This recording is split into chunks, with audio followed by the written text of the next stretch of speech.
Welcome to the Wife Stories YouTube channel. New video every day, and don't forget to subscribe. Here we go. I was sitting in the emergency room of a city clinic, torn between staying and leaving. Part of me yearned to flee, to leave the cheating woman behind, wondering where I'd vanished to. Yet I knew I had to confront her one final time. But let's backtrack a bit. My name is Donnie Walker. I work as a CPA at the accounting firm of Thomas and McMahon. I've been married to Sharon for almost 5 years, although that was about to change. After high school, I enlisted in the Marine Corps as a dispersing clerk.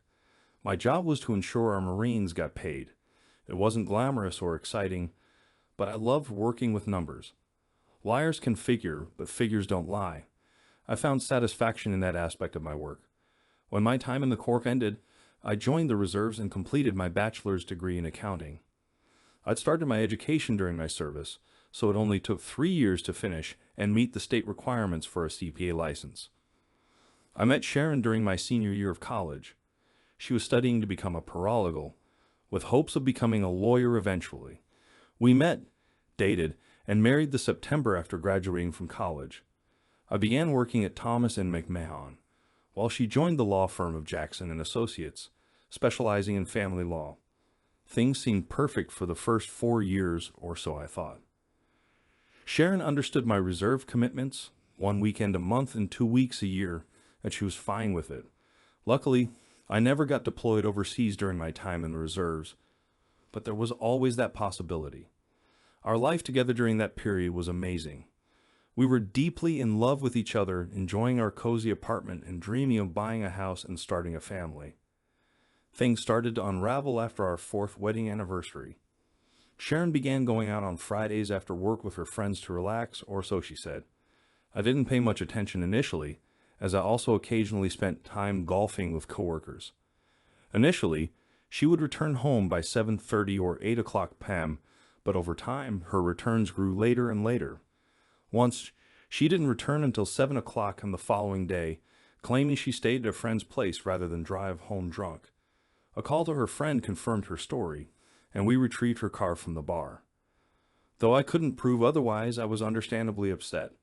I told Sharon if it happened again, she should call me for a ride home. Sure, whatever, she replied dismissively. That marked the beginning of the end for us. Sharon became increasingly dismissive and disrespectful, insisting I had no right to question her activities outside of work or home. While I understood I didn't own her, I believed that if she truly cared about me, she'd at least keep me informed so I wouldn't worry. I began to notice some unsettling patterns in Sharon's behavior. When she returned from her outings, her clothing, or what was left of it, often looked disheveled. There was a distinct smell of cologne and something else clinging to her. She'd rush into the shower as soon as she got home, claiming tiredness as an excuse to avoid spending time with me. As a CPA, managing our finances fell on my shoulders. We both had our paychecks deposited directly into our checking accounts, with 10% allocated to savings for future investments like a house. Initially, everything was routine, but over time, I observed changes in Sharon's spending habits. She started purchasing alluring lingerie from Victoria's Secret and clubwear from online retailers, but she was secretive about it. When I inquired, she brushed off my questions with a haughty attitude, asserting it was none of my concern. It's fine if you want to buy nice things, I told her, but why the secrecy? I haven't seen any of it. What are you doing with these purchases? It's none of your business, she retorted. None of my business. That didn't sit well with me. On the 4th anniversary of her employment, I noticed her salary remained stagnant. When I confronted her, she dismissed it, claiming there were no raises due to slow business. No raises, she insisted. Things have been slow. I knew that was a lie. Our firm handled year-end audits for several companies, including Jackson and Associates, and I was aware of their increased revenues. I decided to investigate further when I got to work. Then came the end-of-year holiday party at her workplace. I always referred to it as Christmas.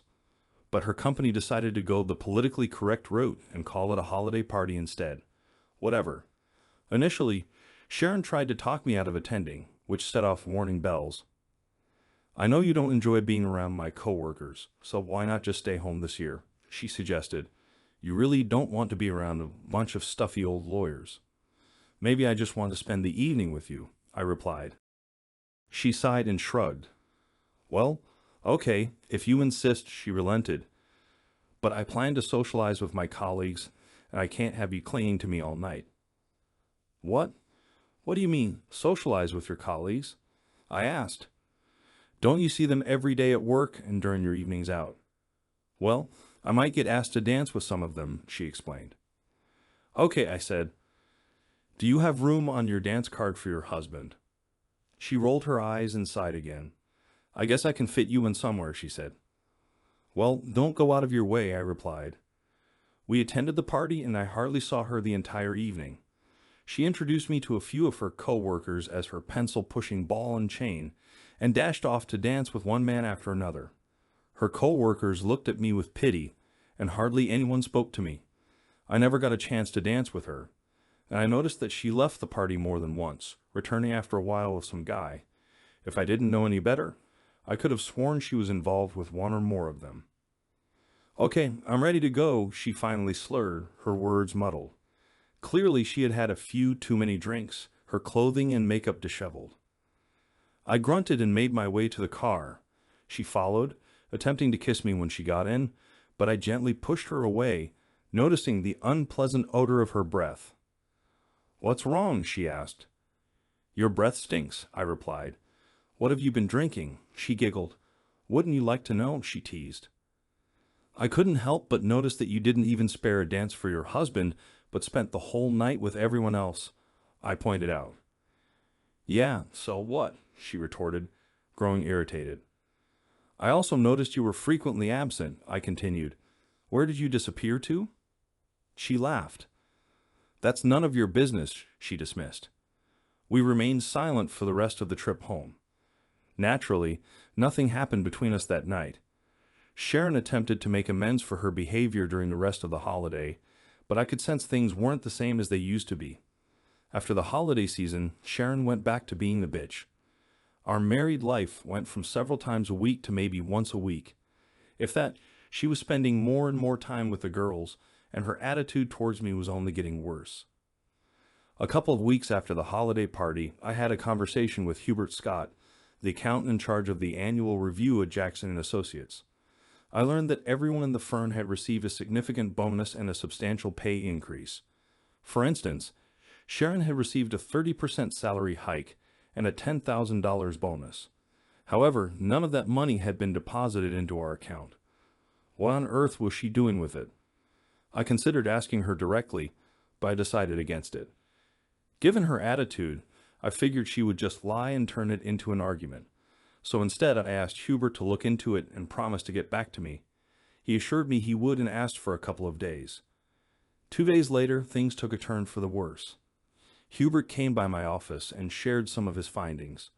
According to the records from their firm, Sharon had her increase automatically deposited into an account she had set up with another bank. It hit me then that she was apparently planning to leave me. Additionally, Hubert mentioned they had found some irregularities in the company's books that could spell trouble. I made a mental note of the account information and thanked Hubert for his efforts. That afternoon, my phone buzzed, indicating I had received an email in my personal account. The subject line read, "What your wife is doing behind your back." Upon opening it, I found a video attached. That video marked the end of my marriage. The video was of my wife with a guy from the party. I don't think I need to explain what they were doing. They kept saying insulting things about me and calling me a wuss. Needless to say, I was furious after watching that video. I halted the video, unable to bear any more. Glancing at the email, I sought the sender, hoping against hope it was some twisted prank. I shot back a reply, "Who are you and when did this happen?" A few minutes later, a response landed in my inbox. "I'm Tiffany Hall, the wife of the guy in the video, and I know your wife. This went down yesterday. Do you want to meet? If so, call me at this number."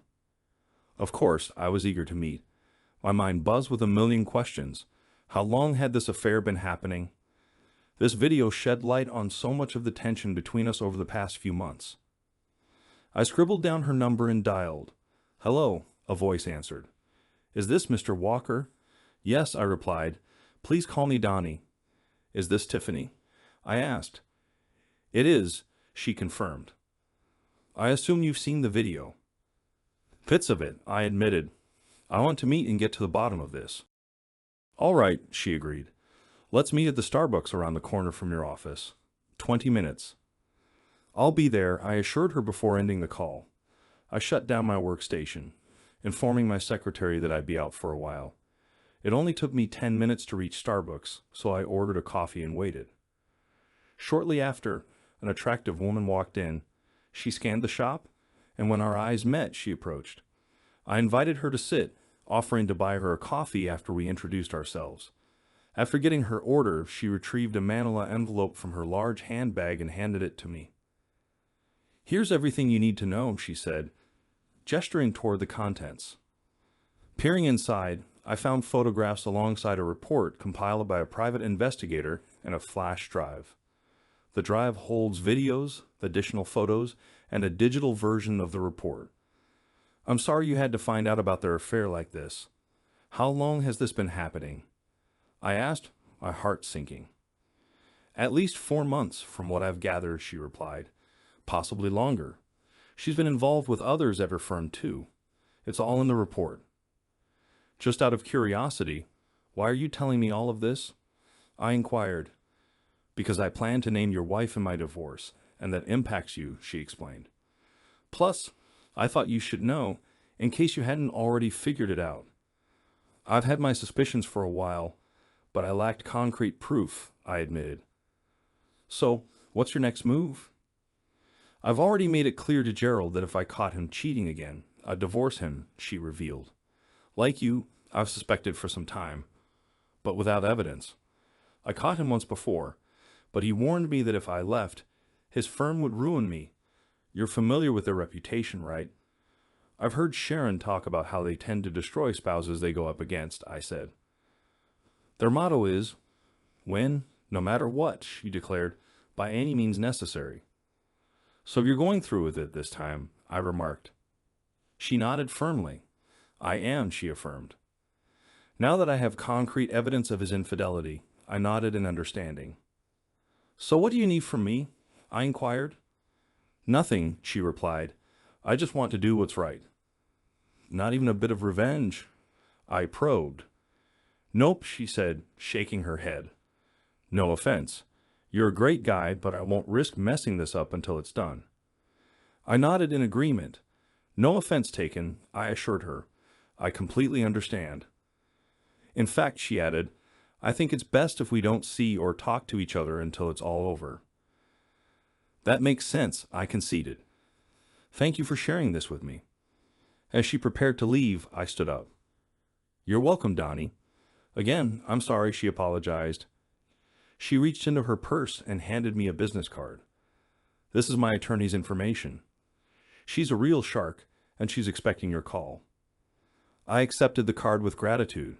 Considering all she had revealed, I was eager to see what was on the flash drive. I called the office, took the afternoon off, then headed home. Upon arriving, I went straight to my personal computer and inserted the flash drive. On it were several videos of Sharon with various men, including Gerald Hall. Some of the footage showed her with Gerald and at least one other man. One scene in one video made me feel bad. Gerald and my soon-to-be ex-wife were in the room. Gerald was laughing and my wife was telling him how much she enjoyed giving me horns in front of everyone, and that if I went against it and tried to do something about it, my reputation would suffer greatly.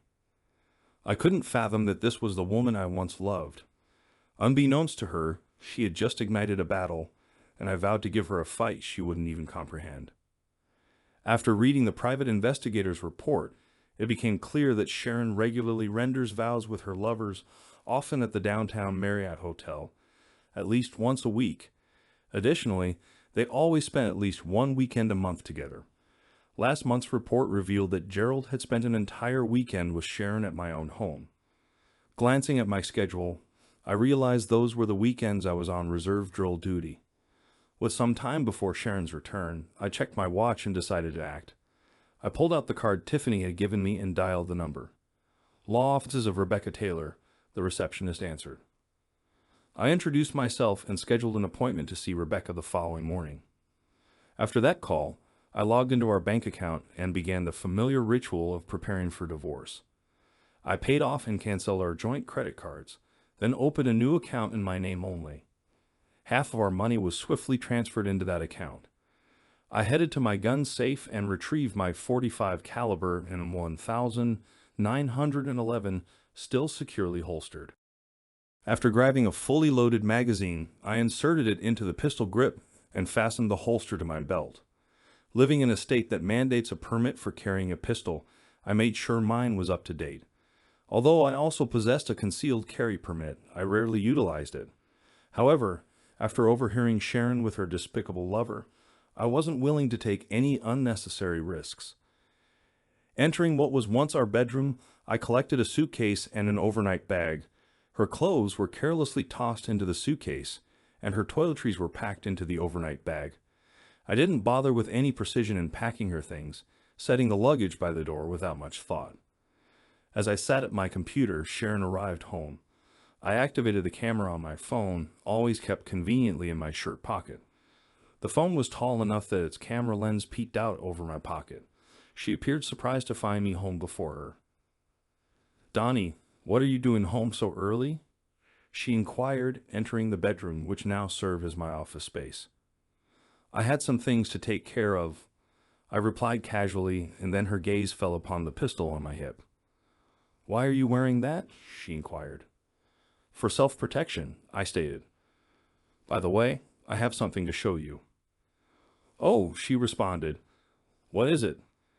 "Come over here, you'll find it quite interesting," I invited. As she approached and stood beside me, I pulled up a video file on the computer and played it for her. Her eyes widened as she watched herself with the two men. "Well," she sighed, "I suppose you've caught me." "I guess so," I replied. I was a bit taken aback by her lack of remorse. I had hoped for an apology or at least a hint of regret, but there was none. If anything, she seemed more arrogant and dismissive than usual. "Now that you know, there's no need for secrecy," she declared.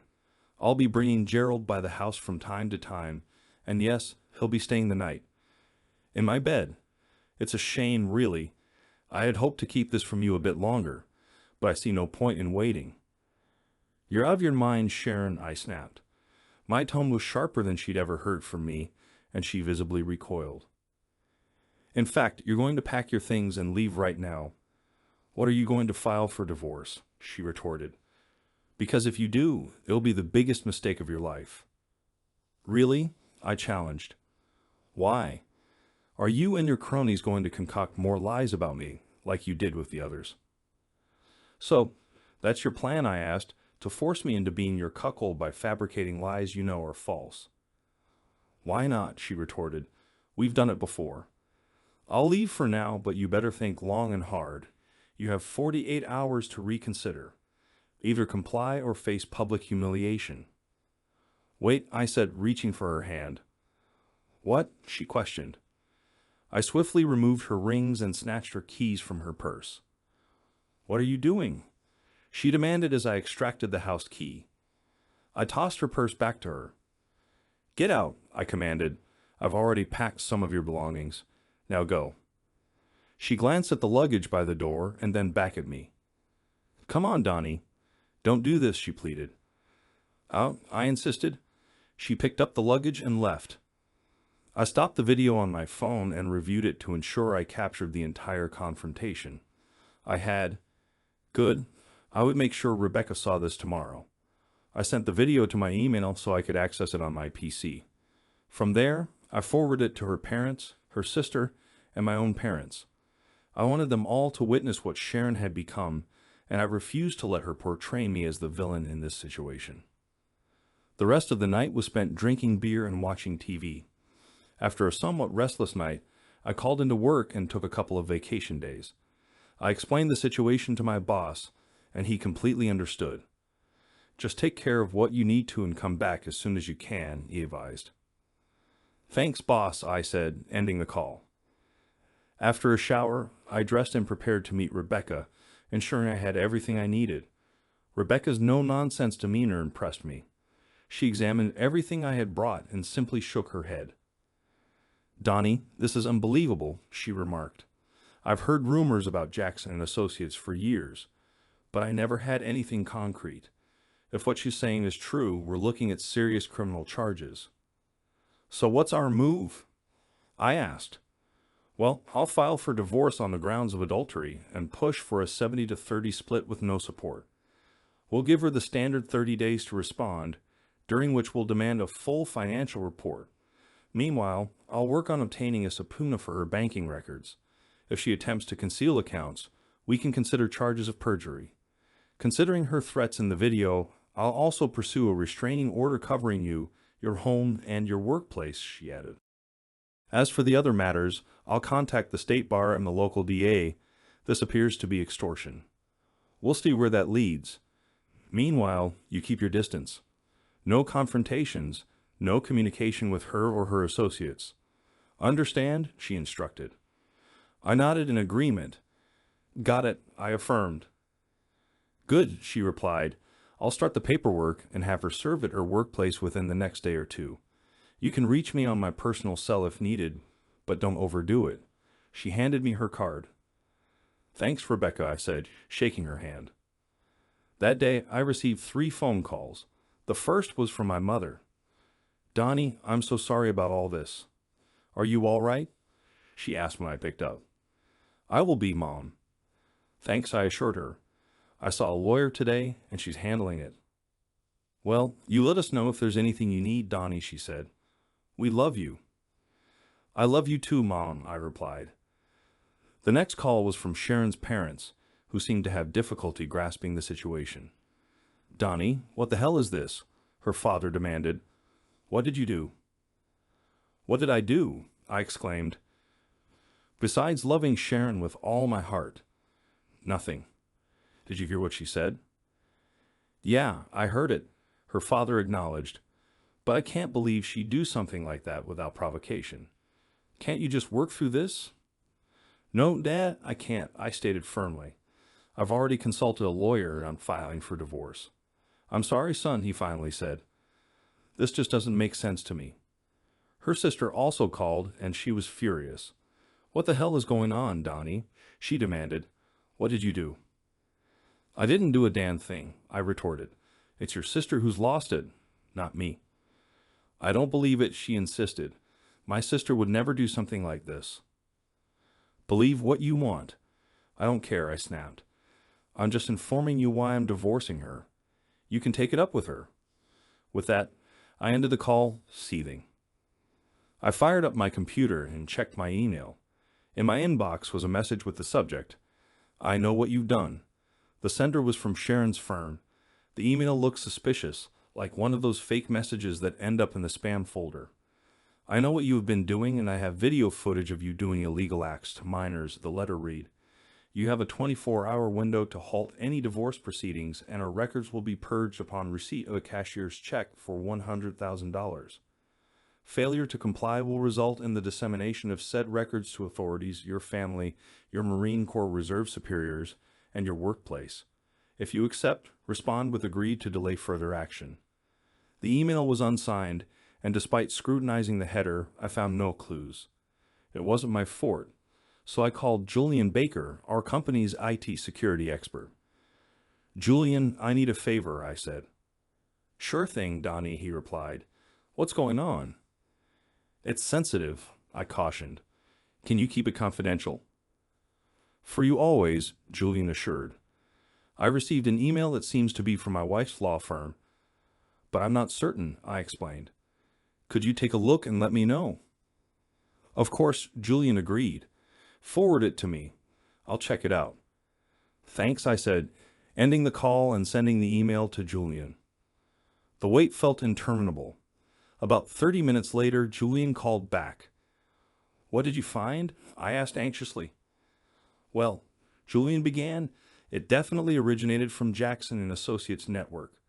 They didn't even bother masking it or using proxies. Talk about arrogant." "Can you verify that?" I inquired. "Absolutely," he affirmed. "I can even identify the author." "Would you be willing to testify to that in court?" I asked. Sure, if it comes to that, he replied. Thanks, I owe you big time, I expressed. I'll inform my attorney. She might want to speak with you. No problem, he responded. Just give her my number. After ending the call, I immediately dialed Rebecca. She picked up on the second ring. Rebecca Taylor, she answered. Rebecca, it's Donnie Walker. I received an email that seems like blackmail, I informed her. Our IT security guy looked into it, and he says it came from Jackson and Associates Network. Really? She inquired. All right, I'm working on your petition now and getting the restraining order. Forward that email to me along with your 8 guys' contact info. We'll handle this. Don't respond or take any action. Okay, I agreed, thanks. Ending the call, I sent Rebecca the requested information and then cracked open a beer. I couldn't help but wonder what would happen next. I found out later that evening, around 9:30, Tiffany called. Donnie, are you watching the news? She asked. No, I replied. Why? Switch to Channel 7 right now, she urged. Channel 7 was a local news channel, which I rarely watched. I switched the channel. On Eyewitness News, it's been reported that a gunman entered the Lamplighter Bar and Grill, resulting in 4 fatalities and 4 serious injuries this evening.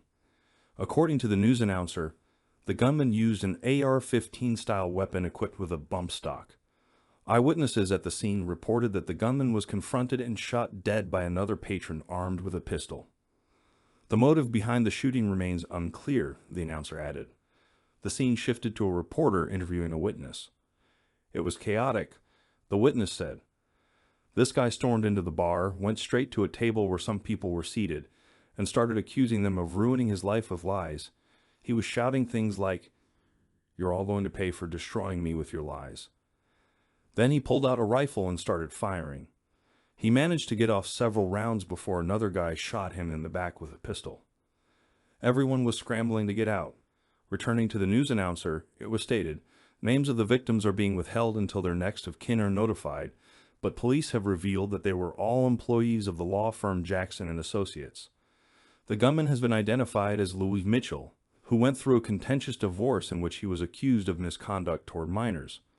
It's unclear where he obtained the weapon used in the attack, but there are already calls for stricter gun control measures from activists. Coming up next on Eyewitness News, a heartwarming reunion between a man and his dog. Dan, I muttered to Tiffany. There was a knock at the door. I have to go now? Tiffany, someone's at the door. Same here, she said. Call me if you find anything out. I will, I said, ending the call. I stowed my phone and opened the door to find 2 police officers. Mr. Walker, one of them asked. Yes, I replied. Do you know a Sharon Walker? He inquired. Yes, she's my wife, at least for now, I said. I'm sorry to inform you, sir, but your wife has been seriously injured in a mass shooting and has been taken to Mercy Hospital, the officer said. How bad is she? I asked. I really don't know, sir, he replied. I suggest you talk to the doctor when you get there. Again, I'm sorry, sir. With that, they tipped their hats and left. Dan, I wanted that unpleasant woman out of my life, but I didn't want her to die. I called Tiffany back. She answered on the second ring and I could hear her crying. Tiffany, it's Donnie, I said. What happened? They just told me Nate, my husband, was shot and killed at the Lamplighter, she said. I'm sorry to hear that, Tiffany, I said. Dan again, I thought. I had hoped the jerk would end up being Bubba's subordinate, and I felt even worse for Tiffany. Sharon was shot too. I'm heading to the hospital to find out what I can. Is there anything I can do for you? More sniffling. No, but thanks for asking anyway, she said. Please stay in touch and let me know what's going on. I will, I assured her. We ended the call and I made my way to the hospital. The place was teeming with police and reporters, while medical staff rushed around tending to patients. Eventually, I found someone who could provide me with an update. Sharon was still in surgery, but I was allowed to wait in the designated area, and they assured me someone would come to update me. Naturally, I had to fill out several forms about Sharon since she was still covered by my work insurance. She had her own insurance too, so I assumed her treatment would be mostly covered. Here I am at the start of my ordeal, wondering if I should just give up and leave. I called Rebecca to let her know what had happened. She said she would postpone serving Sharon until she recovered from surgery. I called Sharon's parents and sister to inform them of the situation. Naturally, they tried to blame me, but I pointed out that if I were responsible, I'd probably be dead too and not sitting in the hospital. They arrived and sat across from me in the waiting room, shooting me disdainful glances. Having already grabbed a quick meal in the cafeteria, chicken and mashed potatoes, I had gulped down several cups of bitter coffee and spent hours watching the news. I had dozed off more than once while staring at the television. It was 5 o'clock a.m. when a weary-looking doctor approached me in the waiting room. "Mr. Walker?" he asked. I looked up at him, my eyes heavy with fatigue. "Yes," I replied, rubbing my eyes to keep myself awake. Sharon's parents and sister joined us. "Your wife is currently in critical condition, but her status seems stable for now. We'll have more information within the next 24 hours, he explained. "We're optimistic about her survival, but the next day or two will be crucial." "Is she awake?" her father inquired. The doctor shook his head. "No," he said. "She's still under anesthesia. Just to prepare you, there's a possibility she may never walk again and may not fully regain sight in her right eye without further surgery. I'm sorry," he added before walking away. Her father turned to me. "So, are you still planning to divorce her?" he asked. I paused before responding. Part of me considered forgiveness, but the pain of her actions was still fresh. "Yes," I answered. They all looked at me in surprise. "But I'll wait until she's in stable condition." "How can you be so heartless?" her mother asked. "How could she be so heartless?" I countered. "Where will she go? What will she do?"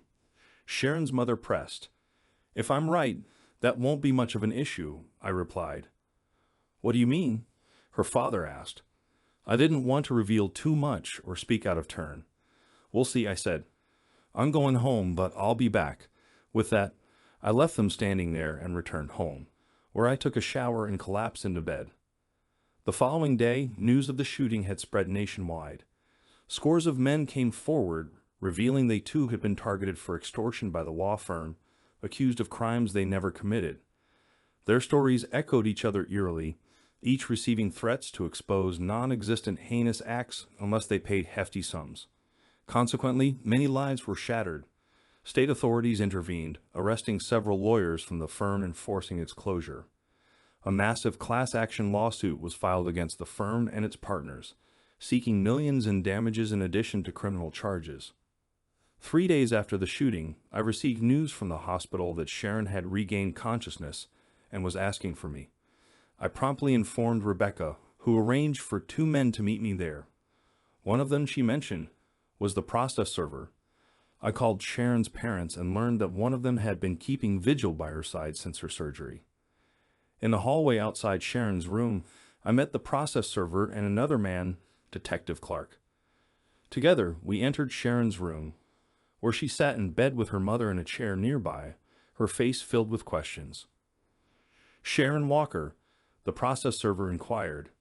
She nodded, and he confirmed her identity before handing her a manila folder.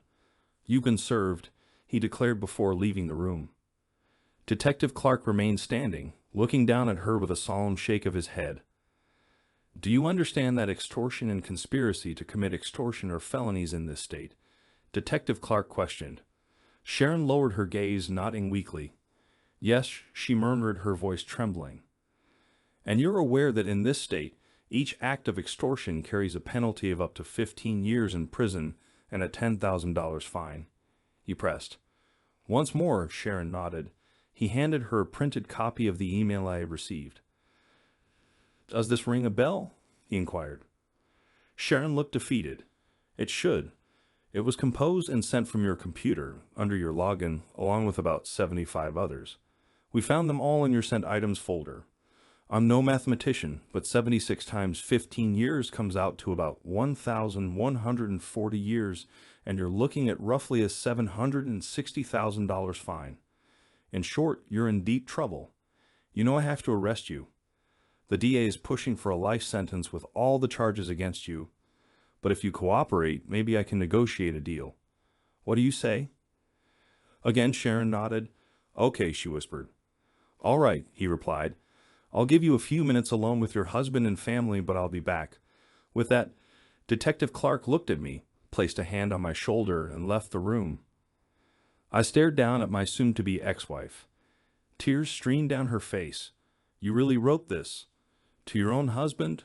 Sharon sobbed even harder. How could you? I glanced at her mother. How do you think Jackson and Associates became so successful? I posed the question rhetorically. They did this to a whole bunch of guys looking for a quick buck. That's why that guy went and shot them all. And I have her on video admitting they did this all the time. No wonder you want to divorce her, her mother said, looking at me. I don't blame you one bit. That on top of her adultery, I added. There's no way I want her back ever. I turned back to Sharon. You never answered my question. She looked at me, defeated. I got wrapped up in the excitement and the power, I guess, she admitted. As for the letters, well, I was just doing what the lawyers wanted. I hated doing it, and I wasn't the only one. All the paralegals did it as well. Please believe me. I was only following orders. Sorry, but that old excuse just doesn't cut it, I retorted. At all, I emphasized. The snide comments, the disrespect, the cheating. No, you loved it. You got off on putting me down. I saw the glee on your face when you told me you do it all the time. I saw how much you enjoyed humiliating me. Oh, he's dead, by the way. No, you just screwed up and it almost cost you your life. It sure as hell cost you your marriage. I hope it was worth it to you. Can you forgive me? She pleaded. I shook my head. No, I said firmly. Never. I'm just glad we didn't have any kids. By the way, when you fill out that financial statement, don't forget to include your secret account. You know, the one you set up to hide money from me. I'd hate to see you add perjury to your list of crimes. She looked at me, her eyes wide. You know about that, she gasped. I nodded. Of course, I replied. Who do you think did the year-end books and audit for your firm? You think you've got problems. That's nothing compared to what we found over the last year. Believe me, the feds are gonna have fun with your senior partners. I looked at Sharon one last time. Goodbye, Sharon, I said. I loved you once. With that, I walked out as Detective Clark entered with 2 uniformed officers. Sharon was handcuffed to the bed as her mother watched in tears. Epilogue. Jackson and Associates faced a barrage of charges from state and federal agencies, compounding their legal woes. The class action lawsuit for defamation and other civil wrongs ballooned to include more than 700 men, some of whom had been wrongly imprisoned due to false accusations made by the firm.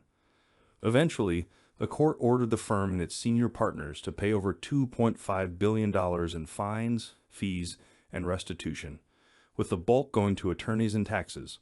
All the firm's lawyers were disbarred, their licenses permanently revoked. The handling of divorces by the firm became a subject of heated debate. Some argued for a review of all cases, given the scandal's circumstances, while others advocated for a focus only on cases involving the men in the class action. Ultimately, no reviews occurred and no changes were made. The surviving partners received life sentences for their actions. Simon Jackson, the firm's senior partner, committed suicide before his trial concluded. Sharon reached a plea deal, providing evidence for the state.